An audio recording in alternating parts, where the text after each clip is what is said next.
Bonjour à toutes et à tous.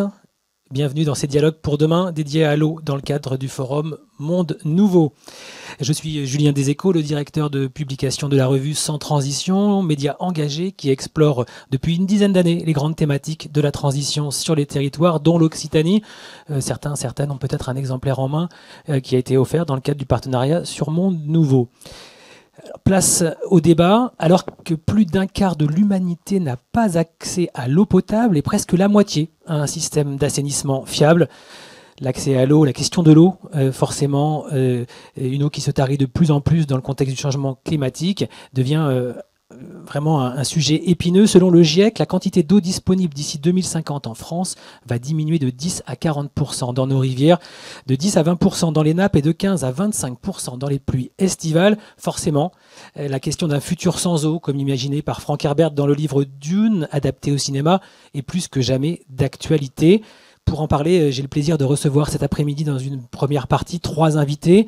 Charlène Descolonges à ma droite. Bonjour Charlène. Bonjour. Vous êtes hydrologue, conférencière et autrice de l'eau Fake or Not chez Tana Édition, qui est sortie en mai 2023. À vos côtés, Olivier Sarlat, ingénieur hydraulique et directeur régional Occitanie chez Veolia. Bonjour Olivier. Bonjour. Nicolas Garcia, enfin, premier vice-président du département des Pyrénées-Orientales, en charge de l'eau, qui vient de nous rejoindre et qu'on remercie d'arriver au pied levé dans cette table ronde. Bonjour à toutes et à tous, bonjour. Et vous venez de la fête de l'humanité, je crois, en plus. Donc là, c'est vraiment un débarquement au pied levé. Voilà, je le disais à l'instant. Dernier protagoniste de ces échanges, Aya Berthaud, qui est facilitatrice graphique à ma gauche. Bonjour Aya. Elle va nous proposer une synthèse visuelle de nos échanges en conclusion de cette table ronde grâce à son outil dynamique de visualisation et de partage des idées. Voilà, vous savez presque tout.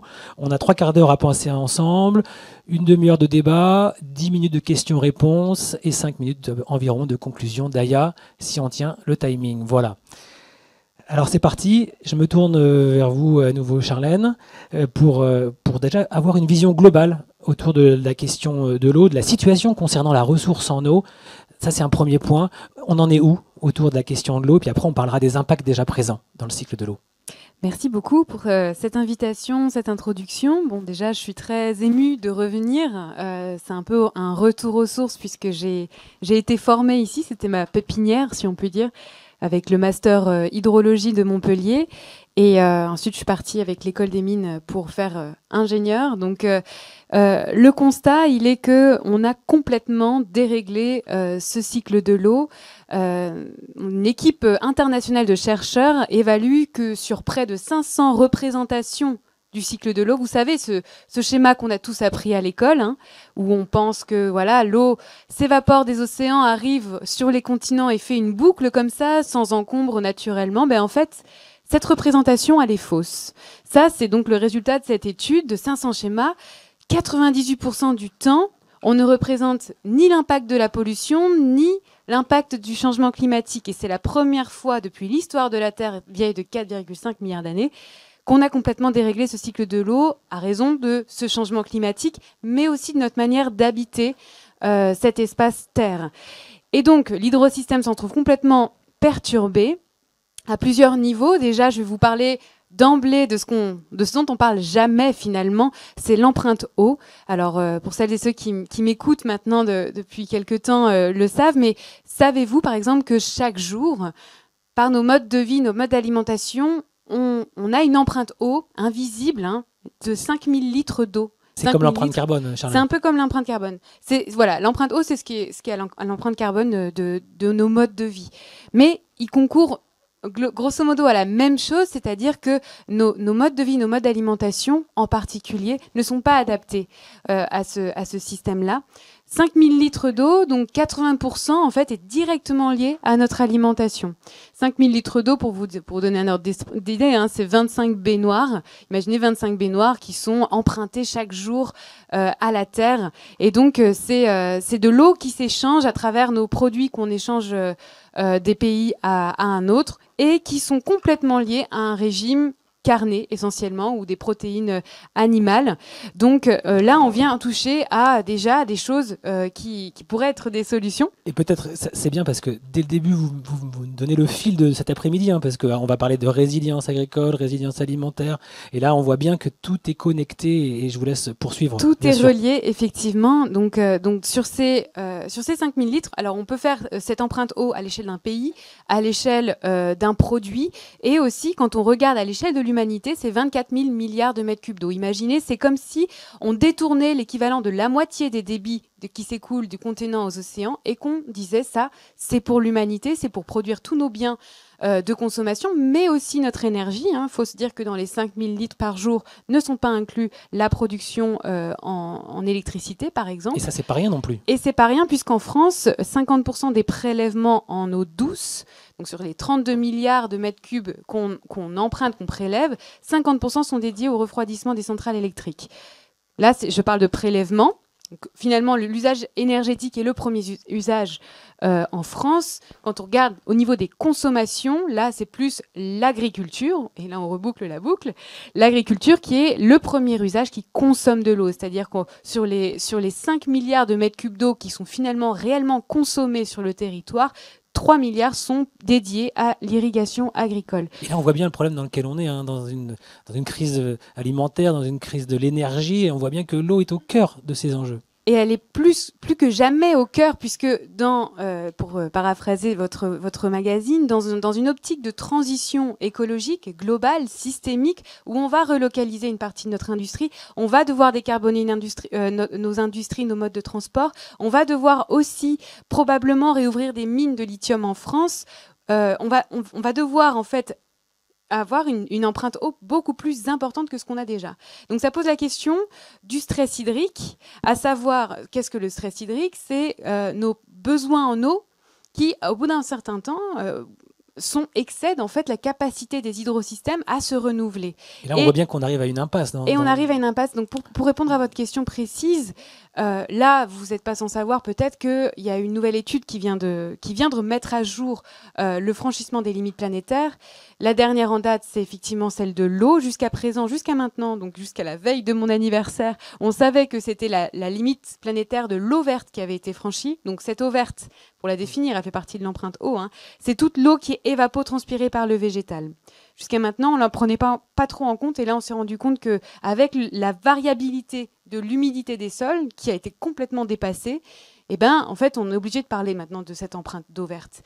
La nouvelle étude qui vient de sortir vient de montrer, très récemment, c'était il y a quelques jours, du Stockholm Resilience Center encore, montre que cette fois, c'est vraiment l'eau bleue qui a été franchie et qui vient s'ajouter à celle de l'eau verte. Et chose assez étonnante, mais qui ne m'étonne pas, pour avoir lu la publication, c'est que finalement cette limite d'empreinte d'eau verte a été franchie en Europe à partir des années 60, c'est ce qui est écrit dans cette publication, tandis que la limite planétaire eau bleue, en Europe toujours, aurait été franchie à partir des années 40. C'est assez intriguant dans le sens où on se dit, finalement, dans les processus hydrologiques, qu'est-ce qui génère un débit dans un cours d'eau? C'est l'eau de précipitation. Ensuite, c'est l'eau qui s'infiltre. Il y en a une partie majoritaire qui va s'évaporer. Et ensuite, elle va s'infiltrer dans les nappes, ruisseler dans les cours d'eau, etc., etc. Donc, on pourrait se dire, c'est d'abord ce qui se passe dans les sols qui pose problème. Et non, en fait, c'est vraiment notre manière d'avoir géré nos hydrosystèmes.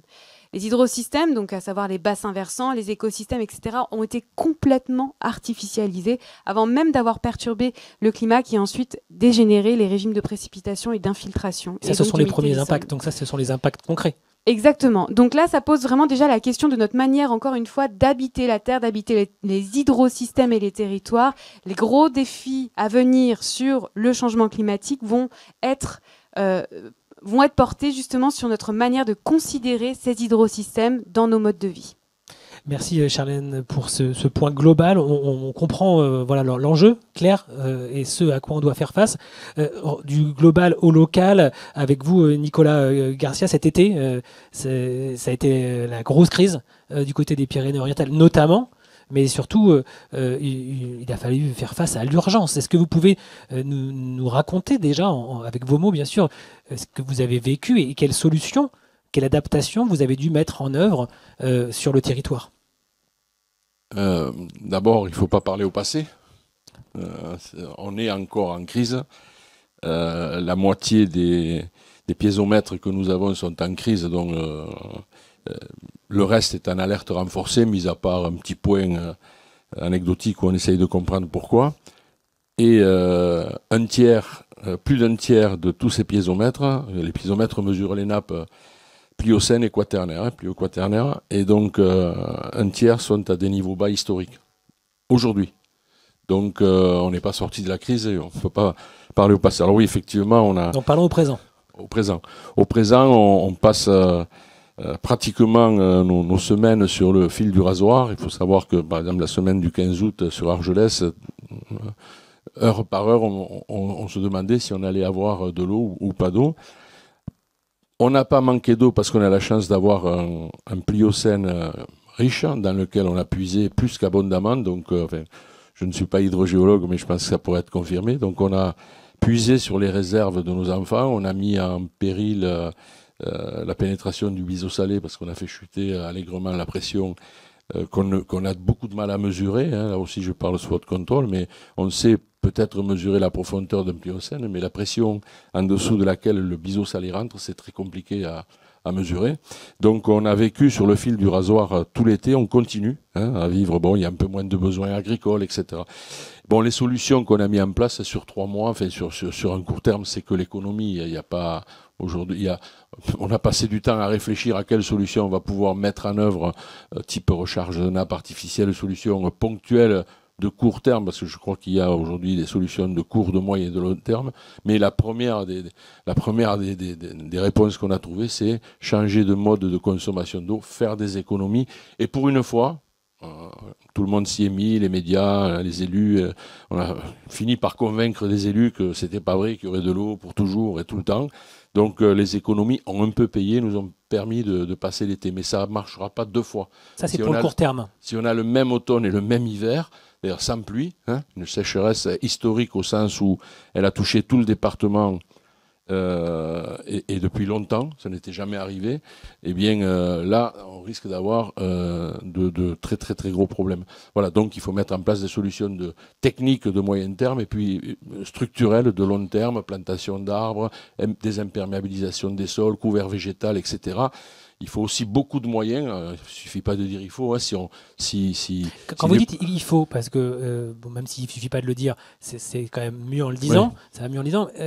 Comment on fait pour aujourd'hui, je termine ma phrase en disant il ne suffira pas de dire il faut. C'est-à-dire l'argent des collectivités territoriales et des individus ne suffira pas à mettre en route, si on veut que, je prends un exemple sans stigmatiser, parce que ce sera notre débat, mais si on veut qu'un agriculteur qui s'en sort à peu près aujourd'hui avec des méthodes qu'il faut qu'il change, il ne le fera pas si on ne l'aide pas, quoi. Il faut des moyens financiers. Si on veut qu'une collectivité, moi je suis maire, je viens de désimperméabiliser, ça coûte une fortune. Si on ne nous aide pas à désimperméabiliser, c'est clair qu'on ne désimperméabilisera pas, on ne revégétalisera pas, enfin végétalisera pas. Donc voilà, je crois que les solutions, elles sont de cours et de technique. On peut recharger les nappes artificiellement, on peut réfléchir à des retenues de stockage. Travailler sur l'étanchéité, enfin sur le rendement des réseaux. Naturellement, là aussi, ça coûte très très très cher. S'il y a des maires ou des élus dans la salle, ils le savent. Vous pourriez en parler. Mais puis après, il faut travailler à un changement de logiciel. Voilà, comment on renature, comment on recharge, la réserve en eau des sols et les nappes, qui sont 2 choses différentes, comment on peut les recharger en désimperméabilisant, en imposant des constructions avec 90% de l'eau qui repasse vers le sol. Aujourd'hui, avant on envoyait de l'eau à la mer systématiquement. Aujourd'hui, il faut qu'on en retienne beaucoup sur la terre, je pense, et qu'on envoie ce que la mer nous envoie, qu'on le renvoie, mais pas plus. Donc il y a tout un travail à faire de long terme, il faut s'y mettre tout de suite. Il y a urgence. Et cette urgence, là, forcément, j'imagine que vous l'avez prise en pleine tête, si j'ose dire, cette urgence, du côté des Pyrénées-Orientales. Et là, maintenant, c'est quoi le travail en local sur le département pour éviter, vous venez de dire, que l'année prochaine, on soit dans la même situation? Le travail, il est de continuer à convaincre des gens qu'il faut changer de logiciel, faire des économies, faire des investissements aujourd'hui, donc convaincre aussi les pouvoirs publics qu'il faut faire des investissements et réfléchir avec des appels à projets, avec des scientifiques, etc. Comment on fait pour cultiver de la pluie. Voilà, moi je crois que le terme il n'est pas inapproprié. On peut cultiver de la pluie en plantant des arbres, en plantant des haies, en désimperméabilisant, en imperméabilisant plus. En couvrant le sol de végétaux. C'est un changement radical quand même là.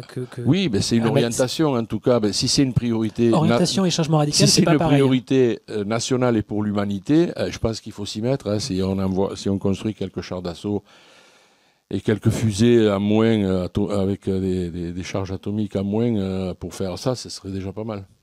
Olivier Sarlat, une réaction peut-être sur ce que vous venez d'entendre et comment, du côté de Veolia en l'occurrence, dans le privé, vous allez pouvoir participer à des situations comme celle qui a contribué aux solutions, peut-être, notamment sur la question des fuites. Aujourd'hui, c'est un des points, on parlait d'économie, ça a été évoqué. Les fuites, ça représente, Charlène Descollanges me le rappelait en préparant cette rencontre, 1 milliard de mètres cubes par an. Donc là, il y a déjà des choses à faire aussi de ce côté-là. Et forcément, j'imagine, chez Veolia, vous n'avez pas attendu la crise dans les Pyrénées-Orientales pour réfléchir à cette idée-là, mais ça doit accélérer quand même un peu le processus de réflexion. Oui, tout à fait. Après, cette crise sur les Pyrénées-Orientales, on l'a vécu aussi à côté des élus, puisqu'on est aussi présent sur ce département. En fait, il y a plusieurs types sur lesquels d'actions que l'on propose aux collectivités, si elles veulent travailler avec nous. Effectivement, vous avez raison, au niveau des fuites, en moyenne en France, vous avez 1 litre sur 5 qui est perdu au niveau de... C'est considérable encore. Ce qui est encore considérable. Sur la métropole de Perpignan, par exemple, le rendement moyen, c'est 25%, donc voilà, il y a encore 25% qui partent. Donc là, la collectivité a fait le choix de repartir avec nous. Les engagements que l'on a, par exemple, c'est de pouvoir mettre en place de nouvelles actions, que ce soit en termes de sobriété, donc en termes de pédagogie, de distribution de kits d'économie d'eau au niveau des foyers, on va en distribuer plus de 120 000, et d'actions nouvelles au niveau aussi de l'entretien des réseaux. Donc il y a les recherches que l'on peut faire classiquement de recherche de fuite avec nos collaborateurs qui ont des méthodes acoustiques, des recherches par satellite, même des endroits où les réseaux sont dans les forêts beaucoup plus compliqués à suivre. On a développé d'autres techniques pour pouvoir les suivre, par exemple avec des chiens qui reniflent le chlore. Voilà, donc on fait aussi appel à d'autres méthodes. Et donc là, par rapport à toutes ces méthodes-là, en plus d'accompagner les collectivités pour les aider, parce qu'effectivement les ressources financières sont limitées, elles sont telles qu'elles sont, à renouveler les réseaux aux bons endroits, au bon moment, en fait on va s'engager à économiser sur ce territoire de la métropole de Perpignan en moyenne 2 millions de mètres cubes par an. Donc c'est comme si chaque année, vous alliez économiser la consommation d'une ville de 50 000 habitants. Donc ça, c'est l'engagement que vous venez de prendre avec les collectivités locales ? Sur la métropole de Perpignan, déjà pour commencer, qui représente déjà de plus de 270 000 habitants à l'échelle du département. Et après, par rapport à ce que disait M. Garcia, il y a des solutions effectivement qui existent. Alors, déjà, on économise la sobriété, on fait en sorte de réduire effectivement les fuites dans les réseaux. Et puis après, on voit s'il y a d'autres ressources alternatives qui peuvent être mises en œuvre. On parle de rechargement artificiel de nappes, que ce soit direct ou indirect. On a un exemple. C'est quoi un rechargement artificiel de nappe pour que tout le monde comprenne? Alors, allez-y, peut-être Nicolas Garcia. Il y a beaucoup de fair play là. On est en train de le faire. Je suis aussi président du syndicat des nappes pluvio-quaternaires de la plaine du Roussillon. C'est-à-dire qu'en fait, quand on a un excès d'eau, ça nous est arrivé début juillet, malgré la sécheresse, on a été obligé d'envoyer dans la tête 7 mètres cubes secondes. Donc, on pouvait... malheureusement, c'est parti. Et donc, quand par le biais des canaux, on a un département qui est doté de nombreux canaux, de kilomètres et de kilomètres de canaux et des WED, on envoie de l'eau, on cible un endroit, un lieu où la nappe est présente, où elle peut s'infiltrer, on la mesure par des piézomètres, etc. Et on envoie de l'eau, ici, elle va s'infiltrer et elle va se stocker de manière souterraine et elle est conservée un moment. Et même si elle s'en va à la rivière où elle... Parfois, elle arrive à passer dans le Pliocène parce qu'il y a quelques connexions, parfois quaternaires Pliocène. Donc, pas de coût, quasiment, pas de foncier à mobiliser, pas de structure à construire, pas d'expropriation. Je pense que ce sont des idées à fouiller. Mais je voulais dire un petit mot sur ce qui a été dit, et ce que j'ai dit moi-même. Je pense qu'il faut vraiment se garder d'essayer de répondre aux besoins de consommation d'eau actuels. il faut le faire, mais c'est surtout... Parlez bien dans le micro, Nicolas. Il faut le faire, mais c'est surtout comment on change de mode de vie pour avoir moins besoin d'eau. Ça, c'est un point quand parce que là, aujourd'hui, le piège dans lequel nous tombons souvent, parce qu'il y a la pression, etc., et puis dans des zones touristiques, c'est comme ça, aussi, c'est de dire, il faut arriver à faire des trucs pour qu'on ait l'eau qu'on a l'habitude de consommer. Or, aujourd'hui, il faut aussi beaucoup travailler à avoir l'habitude de consommer moins d'eau. Voilà. Et ça, c'est très important, ou sinon, on va dans le mur. De toute manière, on va dans le mur. Donc, adaptation, certes, mais changement plus radical quand même. Donc, orientation, mais il faut sortir radicalité. de l'adaptation pour aller réellement. L'adaptation ne suffira pas, c'est ce que vous laissez entendre, clairement. Charlène Descolonges, peut-être une réaction, et après je vous redonnerai la parole à Olivier Sarlat, sur ce point-là très précis des solutions. Oui, merci. Alors, j'aimerais invoquer là dans la salle un grand absent qui n'est pas là, qui... peut-être sur ce siège à côté de monsieur, ça s'appelle les milieux aquatiques, tout simplement. C'est ceux qu'on n'entend pas et qui sont les premiers à souffrir en fait en temps de sécheresse avec les vagues de chaleur et les sécheresses hydrologiques. Moi, depuis toujours, on m'a dit voilà, de calculer par rapport à des ressources en eau naturellement disponibles, les besoins en eau actuels et futurs dans un système, on va dire, idéal qui ne change pas. Est-ce que ça fonctionne et quelles solutions apporter, technologiques, etc., pour subvenir à tous ces besoins? Mais on n'a absolument pas pris en compte les besoins en eau des milieux aquatiques. Donc là, ça commence un petit peu.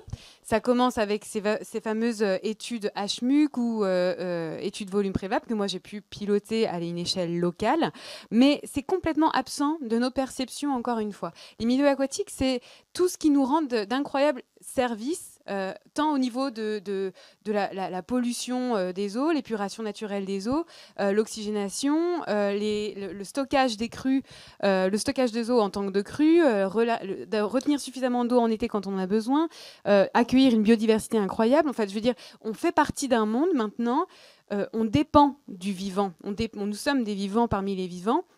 Et nous avons aussi besoin d'invoquer ces autres qu'humains à la table des décisions. Et malheureusement, dans les instances de gouvernance, on en parlera, ils ne font toujours pas partie. Et dans nos études, dans nos manières de concevoir, on ne prend pas suffisamment en compte les besoins en eau des milieux aquatiques. À partir de là, on pourra définir ces fameux volumes prélevables qu'on pourra partager entre les différents usages. Mais non seulement on va devoir faire preuve de sobriété, c'est-à-dire de se dire, bon, on va réduire les besoins parce qu'on voit bien qu'il y a une ressource en eau qui diminue, mais aussi prendre en compte ces besoins en eau des milieux aquatiques qui ont leur propre intégrité et dont on dépend. Ce que vous êtes en train de nous dire, Charlène, si je comprends bien, c'est que tous les calculs qu'on a fait sur lesquels on se base, en fait, on peut les prendre, on les broie et on les met à la poubelle. Parce que là, il faut tout...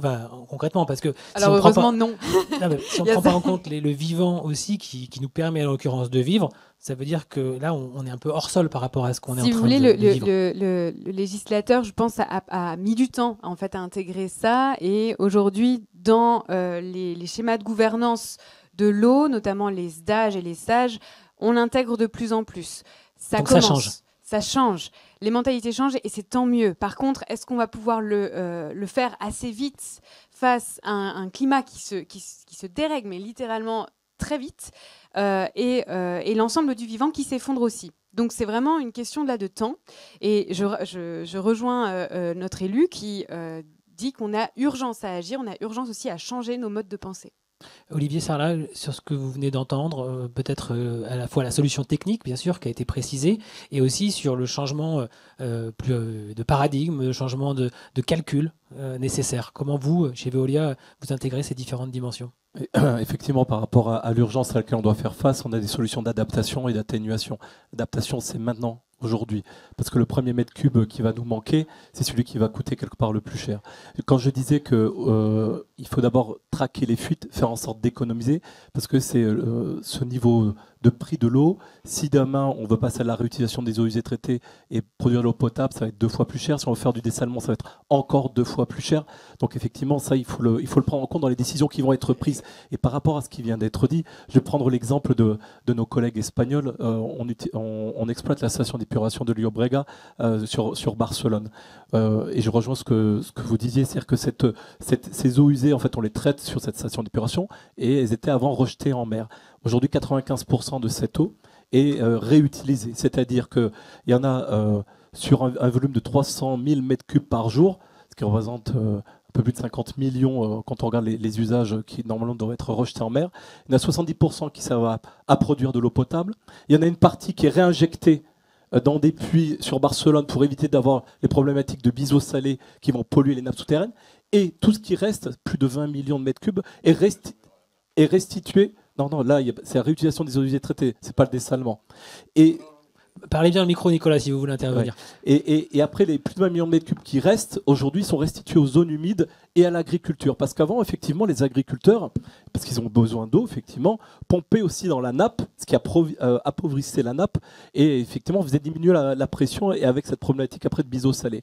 Donc, le gouvernement de Catalogne a dit, écoutez, toute cette eau, en fait, on va vous la mettre à disposition gratuitement au travers de canaux, et vous arrêtez de pomper dans la nappe. Donc ça rejoint ce que vous disiez. Si en fait il n'y a pas un accompagnement financier, que ce soit au niveau de l'agriculture ou au niveau après des usages, effectivement ça ne marchera pas. Il y a ce changement de paradigme à faire. Et aujourd'hui, ça existe. Aujourd'hui, à Barcelone, vous avez plus de 60% de l'eau qui est consommée en eau potable par la population, qui provient soit effectivement de cette réutilisation des eaux usées traitées qui a été poussée un peu à son paroxysme avec des traitements dont je vous ferai grâce. Oui, mais qui sont très éclairants. Et puis il y a une loi qui est en train d'évoluer en France, j'ai envie de dire enfin, sur cette question, parce que là on était quand même un peu à la ramasse sur ces sujets. Et après, effectivement, il y a une quote-part de dessalement, mais avec toutes les problématiques d'impact sur l'environnement, de saumure, de retour. Je pense que c'est la solution vraiment ultime et la dernière solution qu'il faut envisager. Ce que vous êtes en train de nous dire, c'est que l'exemple espagnol, il doit nous inspirer. Ça tombe bien, vous travaillez vous des deux côtés, donc vous allez peut-être pouvoir partager cette solution pour accélérer sur le territoire. C'est ça ce que vous êtes en train de dire? Oui, parce que les collègues espagnols, en tout cas les Espagnols, ont été confrontés il y a 10, 15, 20 ans à ce que nous allons connaître là aujourd'hui. Et quand en fait on leur dit aujourd'hui, mais c'est bien, vous avez été super, vous avez été précurseur, on voit où vous en êtes aujourd'hui, c'est-à-dire que quand vous avez plus de 15% de la réutilisation des eaux usées traitées qui est faite en Espagne, alors que c'est moins de 1% en France, on se dit que effectivement les Espagnols ont tout compris. Et quand en fait on discute avec eux, ils nous disent non mais Olivier, nous, on a pris le mur comme vous êtes en train de le prendre. Et en fait, ça fait 15 ans qu'au fur et à mesure, on a mis en place des nouvelles solutions. Mais c'était une volonté politique, il y a eu ce changement de paradigme et des subventions supplémentaires qui ont été mises en place. Sur 5 ans, là, de 2022 à 2027, l'Espagne va injecter plus de 1 milliard d'euros dans la réutilisation des eaux usées traitées pour pouvoir maintenir son développement démographique, urbanistique et économique. Bien noté pour cet investissement. Dans un monde où l'eau se raréfie, elle va coûter de plus en plus cher aux gens, cette eau. Une vie sans eau, c'est une vie où l'eau est de plus en plus précieuse. Donc, est-ce qu'on va parler d'or bleu demain? Encore plus? Aujourd'hui, je vous ai donné la proportion entre l'eau potable telle qu'elle est produite aujourd'hui, la réutilisation des eaux usées et le dessalement.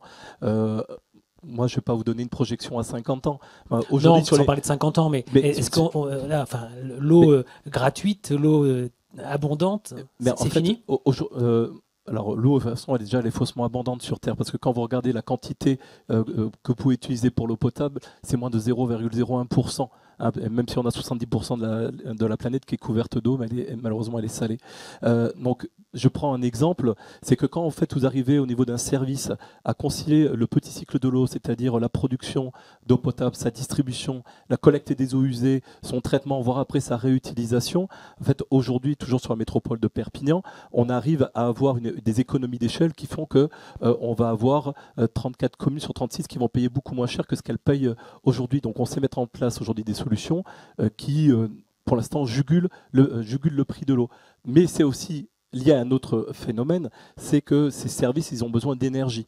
Et donc, on essaye, en plus des économies d'eau, de mettre en place des solutions qui vont économiser aussi de l'énergie au travers de nouveaux procédés et aussi vraiment de favoriser l'utilisation d'énergie renouvelable. Là, sur la métropole dont je vous parle, d'ici 3 ans et demi, on sera déconnecté de la fluctuation des marchés qui ont un impact sur le prix de l'eau. Et ça, c'est un point aussi très important, une réaction peut-être? Oui, simplement pour dire... ça, c'est le dernier rapport de la Cour des comptes qui le souligne. Les solutions technologiques dont font partie la ReUse et le dessalement de l'eau de mer font partie d'un panel de solutions. Et là, pour faire écho à ce que disait Valérie Masson-Delmotte à l'instant, ces solutions technologiques vont aider par moment, par endroit, en faisant des études locales quand c'est approprié, etc. Mais on n'échappera pas à la sobriété. Et ça devrait être vraiment le cœur de notre sujet. On commencera par là, par revoir nos besoins. Est-ce qu'on a besoin d'eau pour irriguer des golfs, irriguer des espaces verts, construire des complexes touristiques, ou est-ce qu'on a besoin d'eau pour boire? Est-ce qu'on a besoin d'eau pour la salubrité publique? En fait, cette question du partage de la ressource en eau, elle est profondément démocratique, elle est profondément politique. Et vous êtes déjà en train de mordre sur la table ronde l'eau en commun qui va suivre, sur la Exactement. deuxième partie. Mais c'était important pour moi de le dire parce qu'on s'échappe souvent dans les solutions technologiques avant de penser même à la question des besoins. Je repars encore sur cette question des milieux aquatiques, mais eux aussi, ils ont besoin d'eau. Donc, il va falloir qu'on partage. Partager l'eau, forcément. Juste Nicolas Garcia, sur ça, vous l'avez bien en tête, je pense, après cet été, ce qui s'est passé sur Perpignan. C'est ce que je disais, donc... la question des solutions techniques et d'essayer de réfléchir à amener de l'eau selon nos besoins actuels, et à mon avis, elle est déjà dépassée, quoi. Il faut qu'on réfléchisse à ça. Bon, je l'avais dit, vous le redites, je crois que c'est le cœur du débat. Une réaction, Olivier Sarlat. Je crois que c'est le cœur du débat. Après, bon, il peut y avoir des solutions ponctuelles, mais quand on sait combien il faut d'eau pour refroidir une usine électrique, et que pour produire un mètre cube, il faut 3,5 kilowatts. Quand on a fait des calculs, on peut avoir peur. Sur une petite communauté de communes des Pyrénées-Orientales, on parle avant de commencer le moindre frais pour dessaler l'eau, on parle de soixantaine de 600 000 euros, je crois, sur des petites quantités. C'est effrayant. Donc voilà, ça peut être la solution ultime, je sais pas, dans une île où il n'y a pas d'eau douce et on est entouré par la mer. Bon, voilà, mais je crois qu'il faut vraiment se garder de mettre, parce qu'on a eu ce débat, en quelque sorte, on a mis un peu l'eau à la bouche aux populations des Pyrénées-Orientales notamment, et pendant un mois et demi, tout le monde a parlé à Solution Miracle, dans un département où il y a les habitants sont disséminés, il y a aussi la question. Barcelone, c'est 6 millions d'habitants ou 5 millions d'habitants sur un périmètre très court. Il faut fouiller aussi le mode de gestion de la production de l'eau sur Barcelone. Ça, c'est intéressant à fouiller. Et ça, on le fouillera ensuite. Non, mais vous vouliez je ne développe réagir... pas, mais il y a quand même quelque chose à voir dans la maîtrise de la production de l'eau sur Barcelone. Voilà, et ce qui permet d'avoir des prix moyens, c'est qu'on arrive par une maîtrise publique et collective des rivières, puisque la Generalitat a la main sur le Llobregat, sur les fleuves sur lesquels on prend de l'eau, où on arrive à tirer de l'eau à très très très bon marché, ce qui fait que l'eau de réhute et l'eau de dessalement, en moyenne, est acceptable, si on peut utiliser ce mot acceptable, parce que je crois que l'eau est toujours trop chère. Donc, on a compris qu'on peut s'en inspirer. Vous vouliez réagir peut-être rapidement, et après on va passer à un temps d'échange avec la salle, sinon on n'aura pas...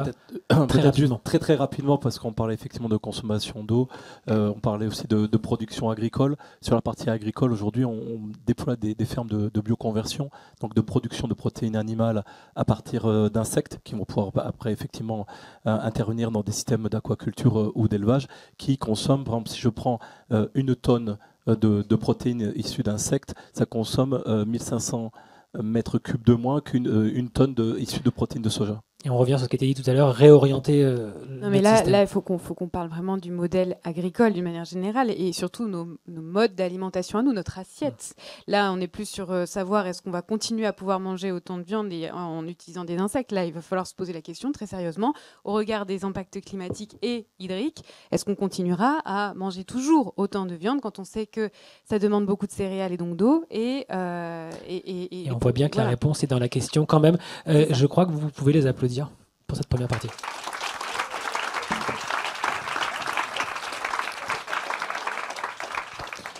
On va prendre une dizaine de minutes. Je sais, c'est frustrant, c'est court, mais on est dans un espace-temps contraint. Moi, le premier, voilà, je vais vous demander de la discipline, s'il vous plaît. Levez la main comme madame au premier rang. Et ensuite, peut-être monsieur là-bas. On va vous faire passer le micro. Je vous demande juste de donner votre prénom, s'il vous plaît. Oui, bonjour, je m'appelle Catherine. Vous êtes de quel... de Montpellier? Non, de Toulouse. De Toulouse. Je suis océanographe. Allez, on va tout dire comme ça. Enchanté. Enchanté. Au CNRS. Allez, comme ça vous avez la fiche d'identité. La fiche d'identité. Je vais rajouter quelque chose d'ailleurs. Il y a une dizaine d'années, j'étais élue à la région et on parlait déjà du reuse. très fortement à l'Agence régionale de l'innovation, la réutilisation de l'eau. Vous aviez l'exemple des Espagnols. Nous étions mobilisés pour essayer de faire quelque chose là-dessus. Et on entend que la France en est encore qu'à 1% de la capacité à réutiliser. Qu'est-ce qui a bloqué? Comment se fait-il qu'on ait autant de retard alors qu'on avait l'exemple, d'une part l'exemple espagnol et d'autre part les modèles de climat qui, si on les regarde de près, et là je renvoie effectivement à ce que vient nous exposer Valérie Masson, mais disait déjà que nos régions allaient devenir plus arides. Donc on savait. Donc, et on savait, mais on n'a rien fait. On a bien compris votre question. On savait, on n'a rien fait. Comment ça se fait quelque part? Oui, exactement. Je voudrais bien en particulier que monsieur... Elle Pardon. est pour qui votre Sarlat. question? Monsieur Sarlat, c'est Alors, pour vous. Vous êtes interpellé. Je vous remercie. Effectivement, c'est un vrai sujet parce que, comme vous le disiez, la réutilisation des eaux usées traitées en France, c'est moins de 1%. Si on arrive à le pousser qu'à 10%, on économiserait 500 millions de mètres cubes par an. Au niveau de la ressource, ce qui est considérable. Nous, ce qu'on analyse, c'est que vraiment aujourd'hui, on a un frein réglementaire, législatif, même si là, il y a des décrets qui sont parus dernièrement. Quand vous savez qu'aujourd'hui, pour nettoyer les réseaux d'eau usée, on utilise de l'eau potable, on marche sur la tête, on arrive à faire des tests, à les faire passer au niveau de l'ARS. L'ARS nous dit OK, vous pouvez utiliser de l'eau de Riout pour pouvoir nettoyer les réseaux avec après des contraintes de mise en œuvre qui sont en fait presque cocasses, si vous me permettez l'expression. On a vraiment une simplification mais extrême à faire au niveau de ces usages-là. Quand aujourd'hui une collectivité veut pouvoir faire un investissement, il peut être remis en cause 5 ans après si tous les tests qui nous ont été rendus obligatoires par l'ARS en fait ne sont pas totalement concluants.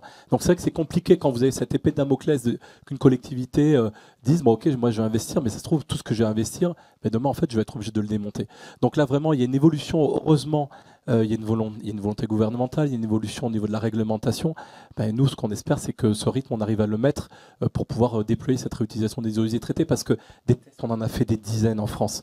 Voilà, et maintenant, il faut vraiment qu'on arrive à passer le cap et à vraiment les rendre beaucoup plus industriels. Passer la vitesse supérieure.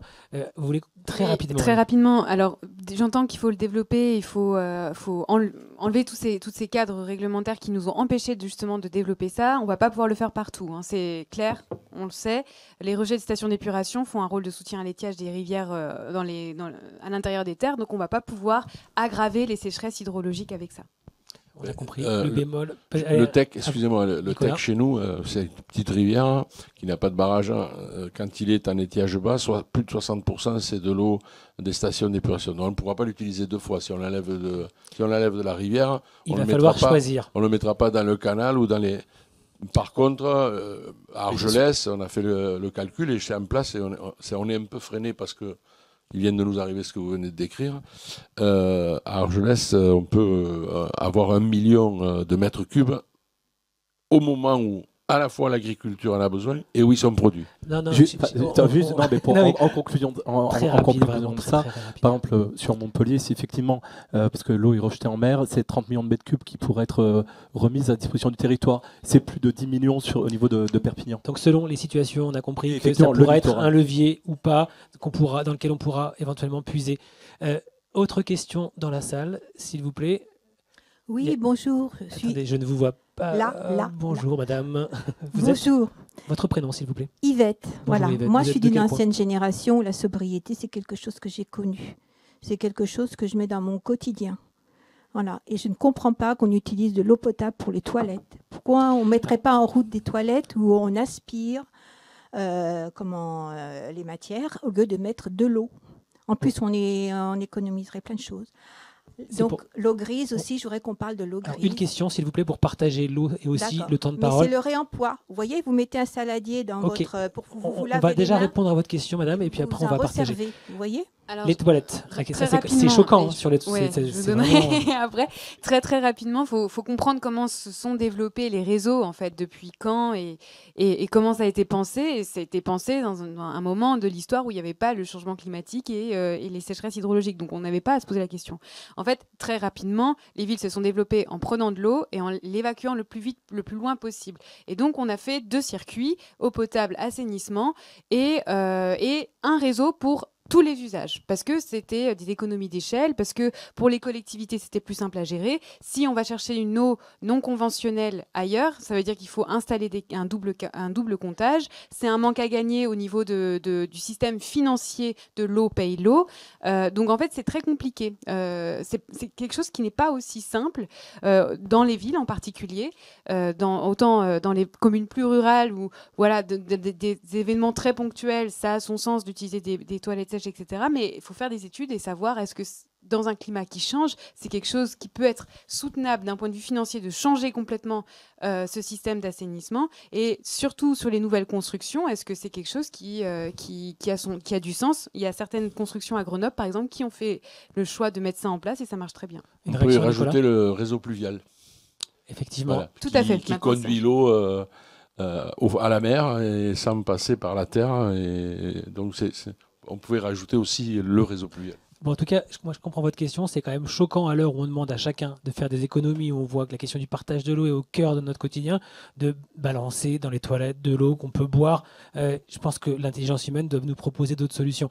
Peut-être un complément. Non, mais juste, alors c'est vrai que c'est pas sous nos contrées, mais dans d'autres pays, par exemple, vous prenez au Japon, à Tokyo, mais là on est sur des immeubles immenses. Effectivement, il y a ce double circuit où en fait les eaux grises sont traitées, réutilisées, réinjectées dans un circuit qui est à part. Mais effectivement, tout ce qui a été dit était bien dit. J'ai rien de plus après à rajouter. Merci. On va prendre une dernière question en 1 minute et après, le micro, où est-il, s'il vous plaît? Il est là-bas.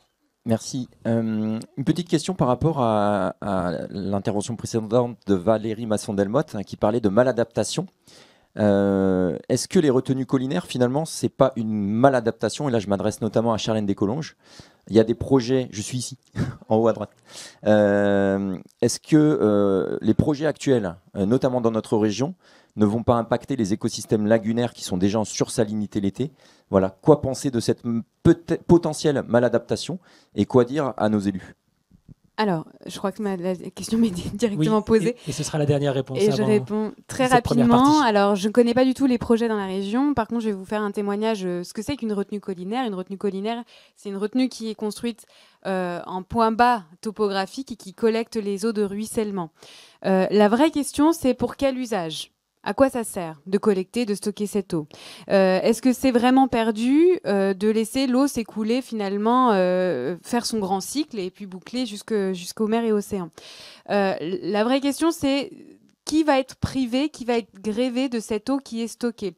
On sait que certaines retenues, alors je ne sais pas encore non plus quels sont les volumes en jeu, mais certaines retenues perdent jusqu'à 30-40% du volume qui est stocké. Surtout là où j'étais en montagne, les retenues qui ne sont pas des retenues collinaires, hein, ce sont des bassines qu'on va construire en haut et on va les alimenter avec des systèmes de canalisation qui vont faire 1500-2000 mètres d'altitude.